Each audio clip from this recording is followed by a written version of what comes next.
ಬೆಂಗಳೂರಿನ ಖಾಸಗಿ ಆಸ್ಪತ್ರೆಯಲ್ಲಿ ನರ್ಸ್ ಆಗಿ ಕಾರ್ಯವನ್ನು ನಿರ್ವಹಿಸ್ತಾ ಇದ್ಲು ಮಮತಾ. ಈ ಸುಧಾಕರ ಈ ಮಮತಾಗಿಂತ ಸಿಕ್ಕಾಪಟ್ಟೆ ಚಿಕ್ಕವನು. ನಿನ್ನ ಹೆಸರು, ನಿನ್ನ ಕುಟುಂಬದವರ ಹೆಸರು ಎಲ್ಲರನ್ನೂ ಬರೆದಿಟ್ಟು ನಿಮ್ಮನ್ನು ಬೀದಿಗೆ ತರ್ತೀನಿ, ಆಮೇಲೆ ನನ್ನ ಸಾವಿನಿಂದ ನೀವು ನೋವು ಅನುಭವಿಸಬೇಕಾಗುತ್ತೆ ಅಂತ ಹೇಳಿ ಒಂದು ಸ್ವಲ್ಪ ಬ್ಲ್ಯಾಕ್ ಮೇಲ್ ಮಾಡ್ತಾಳೆ. ಅವಳನ್ನು ಕೂಡಿಸಿ ಮನವೊಲಿಸಿ ಏನೋ ಒಂದು ಹೇಳಬೇಕಿತ್ತು.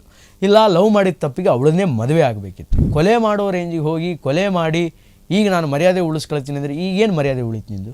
ನಿಶ್ಚಿತಾರ್ಥಕ್ಕೂ ಹೂವೊಂದು ಇನ್ನೊಂದು ಹುಡುಗಿನ ಒಪ್ಕೊಂಡಿದ್ದೆಲ್ಲ, ಆ ಹುಡುಗಿ ಜೀವನ ಏನಾಯಿತು ಅನ್ನೋದ್ರ ಬಗ್ಗೆ ಒಂದು ಸ್ವಲ್ಪ ಅರಿವಿದೆ. ನಾನು 39 ವರ್ಷದ ಈಕೆಗೆ 25, 26 ವರ್ಷದ 27 ವರ್ಷದ ಯುವಕ ಬೇಕಂತೆ.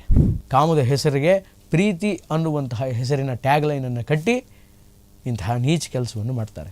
ಈಗ ಯಾರಿಗೆ ಸುಖ ಸಿಕ್ತು? ನೀನಿಲ್ಲ ಅಂದರೆ ಬದುಕಲ್ಲ ಅಂತ ಹೇಳಿದ್ಲಲ್ಲ, ಅವಳಿಗೆ ಬದುಕು ಉಳಿದಿದ್ದಾಳ? ಯಾರಿಲ್ಲ ಅಂದರೆ ಬದುಕಲ್ಲ ಅಂತ ಹೇಳಿದ್ಲು, ಅವನ ಕೈಯಿಂದನೇ ಇವಳು ಹೆಣ ಆದ್ಲು. ನಮಸ್ಕಾರ, ರೆಬಲ್ ಟಿವಿ ವಿಶೇಷ ಕಾರ್ಯಕ್ರಮಕ್ಕೆ ಸ್ವಾಗತ. ನಾನು ಶ್ರೀನಿವಾಸ್ ವೈದ್ಯ. ಬೆಂಗಳೂರಿನ ಕುಮಾರಸ್ವಾಮಿ ಲೇಔಟಲ್ಲಿ ಒಂಟಿಯಾಗಿದ್ದಂತಹ ಹೆಣ್ಣು ಮಗಳ ಮನೆಗೆ ನುಗ್ಗಿ ಒಬ್ಬ ಕಿರಾತಕ ಆಕೆಯ ಕತ್ತನ್ನು ಕೊಯ್ದು ಆಕೆಯನ್ನು ಬಹಳ ಬರ್ಬರವಾಗಿ ಹತ್ಯೆ ಮಾಡಿ ಎಸ್ಕೇಪ್ ಆಗಿದ್ದಾನೆ. ಅಷ್ಟಕ್ಕೂ ಕತ್ತು ಕೊಯ್ದವನು ಯಾರು ಗೊತ್ತಾ? ಈ ಹೆಣ್ಣುಮಗಳು ಏನಿದ್ಲಲ್ಲ, ಆಕೆಯ ಬಾಯ್ ಫ್ರೆಂಡ್.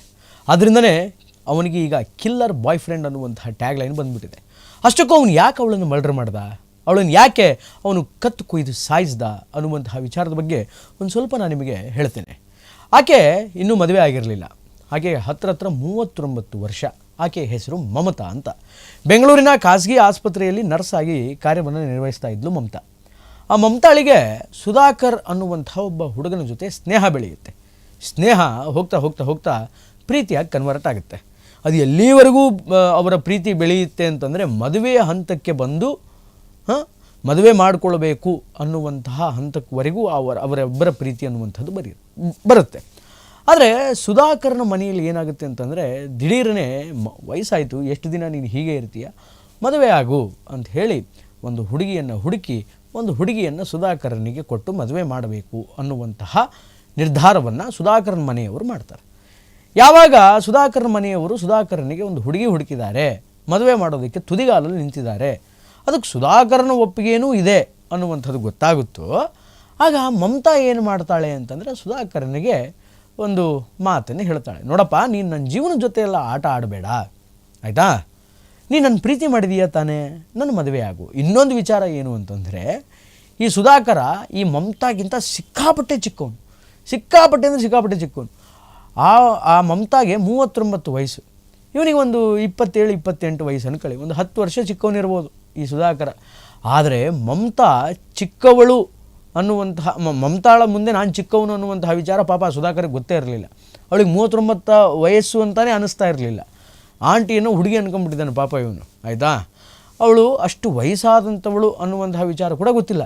ಯಾವಾಗ ಅದು ಗೊತ್ತಾಗುತ್ತೋ ಅದನ್ನು ನಿರಾಕರಿಸಿ, ಅಂದರೆ ಮಮತಾಳನ್ನು ನಿರಾಕರಿಸಿ, ಮಮತಾಗ ನಾನು ಸರಿಯಲ್ಲ ಅಂತ ನಿರಾಕರಿಸಿ ಮನೆಯಲ್ಲಿ ನೋಡಿದಂತಹ ಸಂಬಂಧಕ್ಕೆ ಇವನು ಓಕೆ ಹೇಳ್ತಾನೆ, ಒಪ್ಕೊಳ್ತಾನೆ.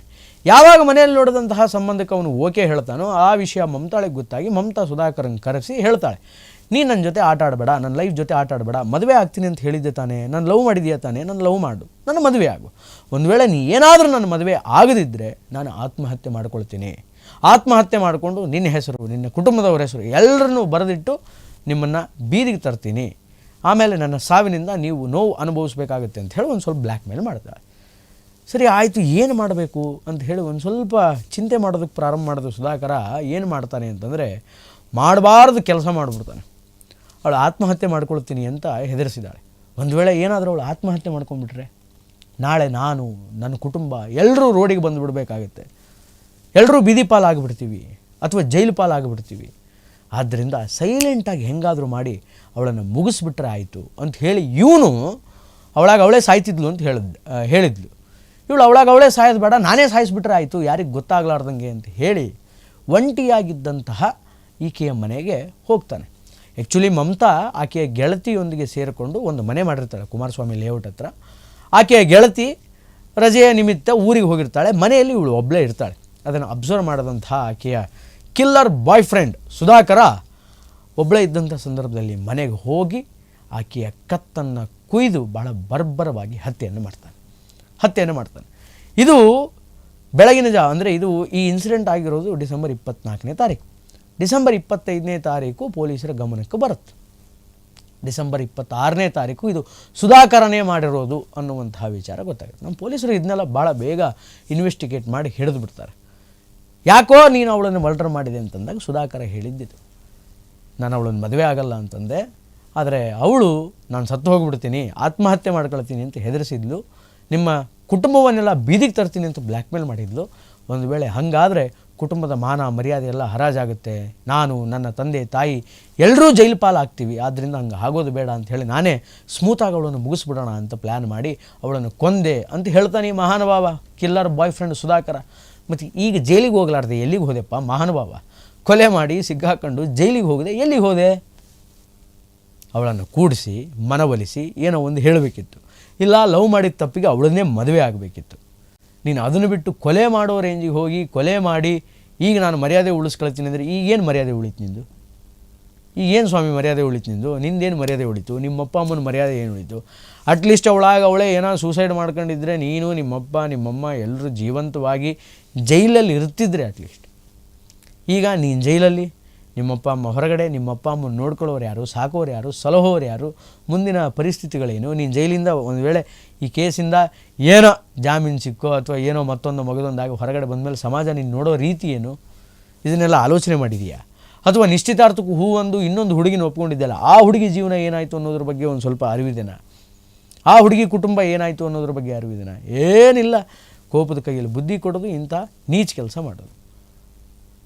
ಅಟ್ಲೀಸ್ಟ್ ಈ ಮಮತಾಳಿಗಾದರೂ ಬುದ್ಧಿ ಬೇಡವಾ?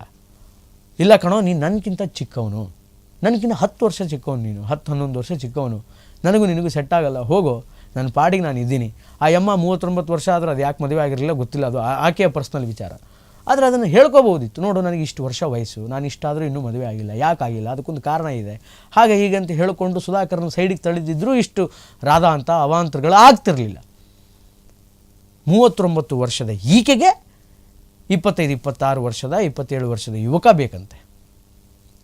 ಹಾಂ, ಇದೂ ನ್ಯಾಯನ? ಇದೂ ನ್ಯಾಯ ಇಲ್ಲ. ಅಂದರೆ ಎರಡೂ ಕಡೆ ತಪ್ಪಿದೆ. ಅಂದರೆ ಪ್ರೀತಿ ಮಾಡುವಾಗ ಎರಡೂ ಕಡೆ ನೋಡಿಕೊಂಡು ಎರಡೂ ಮನಸ್ಸುಗಳು ಸೇರುತ್ತಾ, ಅಥವಾ ಇಬ್ಬರದ್ದು ಲೈಫ್ ಸ್ಟೈಲ್ ಹೆಂಗಿದೆ, ಇಬ್ಬರ ಪರಿಸ್ಥಿತಿಗಳು ಹೆಂಗಿದೆ, ಇಬ್ಬರ ಫ್ಯಾಮಿಲಿಗಳೇ ಹೆಂಗಿದೆ, ಮನೆಯಲ್ಲಿ ಒಪ್ತಾರ ಇಲ್ವಾ, ವಯಸ್ಸೇನು, ಸಂಪಾದನೆ ಏನು, ಎಲ್ಲವನ್ನು ನೋಡ್ಕೋಬೇಕು, ಕ್ರಾಸ್ ಚೆಕ್ ಮಾಡ್ಕೊಂಡು ಆಮೇಲೆ ಮದುವೆ ಆಗೋಕ್ಕೆ ಬರಬೇಕು. ಕಾಮಕ್ಕೆ ಕಣ್ಣಿಲ್ಲ ಅಂತಾರಲ್ಲ, ಇಂಥದ್ದನ್ನು ನೋಡಿದಾಗ ಅದು ಸತ್ಯ ಅನ್ನಿಸ್ಬಿಡುತ್ತೆ. ಕಾಮದ ಹೆಸರಿಗೆ ಪ್ರೀತಿ ಅನ್ನುವಂತಹ ಹೆಸರಿನ ಟ್ಯಾಗ್ಲೈನನ್ನು ಕಟ್ಟಿ ಇಂತಹ ನೀಚ ಕೆಲಸವನ್ನು ಮಾಡ್ತಾರೆ. ಈಗ ಯಾರಿಗೆ ಸುಖ ಸಿಕ್ತು? ನೀನಿಲ್ಲ ಅಂದರೆ ಬದುಕಲ್ಲ ಅಂತ ಹೇಳಿದ್ಲಲ್ಲ, ಅವಳಿಗೆ ಬದುಕು ಉಳಿದಿದ್ದಾಳ? ಯಾರಿಲ್ಲ ಅಂದರೆ ಬದುಕಲ್ಲ ಅಂತ ಹೇಳಿದ್ಲು, ಅವನ ಕೈಯಿಂದನೇ ಇವಳು ಹೆಣ ಆದ್ಲು. ಇನ್ನು ಇವನು, ಅವಳು ಸತ್ತೋಗ್ಬಿಟ್ರೆ, ಅವಳು ಆತ್ಮಹತ್ಯೆ ಮಾಡ್ಕೊಂಡ್ಬಿಟ್ರೆ ನನ್ನ ಕುಟುಂಬ ಎಲ್ಲ ಜೈಲಿಗೆ ಹೋಗುತ್ತೆ ಅಂತ ಹೇಳಿ ಕಂಗಾಲಾಗಿ ಆಕೆಯನ್ನು ಕೊಲೆ ಮಾಡೋದಕ್ಕೆ ಹೋಗಿ ಸಿಕ್ಕಾಕಂಡ, ಕೊಲೆ ಮಾಡಿ ಸಿಕ್ಕಾಕಂಡ. ಈಗ ಎಲ್ಲಿದ್ದಾನೆ? ಜೈಲಲ್ಲಿ ಮುದ್ದೆ ಮುರಿತಾನೆ. ಅವ್ರ ಅಪ್ಪ ಅಮ್ಮ ಏನು ಮಾಡ್ತಾರೆ? ಮಗ ಇಲ್ಲದೆ ನರಳುತ್ತಾರೆ ಹೊರಗಡೆ. ಯಾರಿಗೆ ಸುಖ ಸಿಕ್ತು? ಸೊ ನೋಡಿ, ಸಮಾಜದಲ್ಲಿ ಎಂತೆಂಥ ಘಟನೆಗಳಾಗುತ್ತೆ. ಅದರಿಂದ ಮುಂದಿನ ದಿನಗಳಲ್ಲಿ ಇಂತಹ ಘಟನೆಗಳು ಆಗದೇ ಇರಲಿ. ಒಮ್ಮೆ ಪ್ರೀತಿ ಮಾಡುವಾಗ, ಮತ್ತೊಬ್ಬರಿಗೆ ಮನಸ್ಸು ಕೊಡುವಾಗ ಒಂದು ಸ್ವಲ್ಪ ಆಲೋಚನೆ ಮಾಡಿ, ನಮ್ಮ ಪರಿಸ್ಥಿತಿ ಏನು, ನಮ್ಮ ಸದ್ಯದ ಪರಿಸ್ಥಿತಿ ಏನು, ನಮ್ಮ ಮನೆ ಪರಿಸ್ಥಿತಿ ಏನು, ಮುಂದೆ ಏನಾಗಬಹುದು ನಾವಿಬ್ಬರು ಸೇರಿದರೆ, ನಾವಿಬ್ಬರು ಲೈಕ್ ಮೈಂಡೆಡ್ಡಾ, ನಮ್ಮ ವಯಸ್ಸೇನು, ನಮ್ಮ ಸಂಪಾದನೆ ಏನು, ಅದನ್ನೆಲ್ಲ ವಿಚಾರ ಮಾಡಿ. ತಪ್ಪೇನಿಲ್ಲ. ಯಾರೋ ಏನೋ ಕೇಳಿದ್ರು ಒಂದು ಮಾತ್ರಕ್ಕೆ ಹೂ ಅಂದ್ಬಿಡೋದಲ್ಲ. ಯಾರೋ ಐ ಲವ್ ಯು ಅಂತ ಹೇಳ್ತಾರೆ, ಓಕೆ ಅಂತ ಹೇಳಿಬಿಡೋದಲ್ಲ. ಅಥವಾ ಹುಡುಗಿ ಹೇಳಿದ ತಕ್ಷಣ ಹುಡುಗ ಆಗಿ ಓಕೆ ಹೇಳಿಬಿಡೋದಲ್ಲ. ಯಾಕೆ ಹೇಳ್ತಿದ್ದಾರೆ, ಏನು, ಅದನ್ನೆಲ್ಲ ಒಂದು ಸ್ವಲ್ಪ ವಿಚಾರ ಮಾಡಿ ಮುಂದಿನ ದಿನಗಳ ಬಗ್ಗೆ ಆಲೋಚನೆ ಮಾಡಿದಾಗ ಭವಿಷ್ಯ ಚೆನ್ನಾಗಿರುತ್ತೆ. ಮಾಡದಿದ್ದರೆ ಹಿಂಗೆ ಯಾಕೊಟ್ಟು ಹೋಗುತ್ತೆ. ಒಟ್ಟಾರೆಯಾಗಿ ಇದು ಈ ಹೊತ್ತಿನ ವಿಶೇಷ. ನಿರಂತರ ಸುದ್ದಿಗಾಗಿ ನೋಡ್ತಾ ಇರಿ ರೆಬಲ್ ಟಿವಿ. ನಮಸ್ಕಾರ.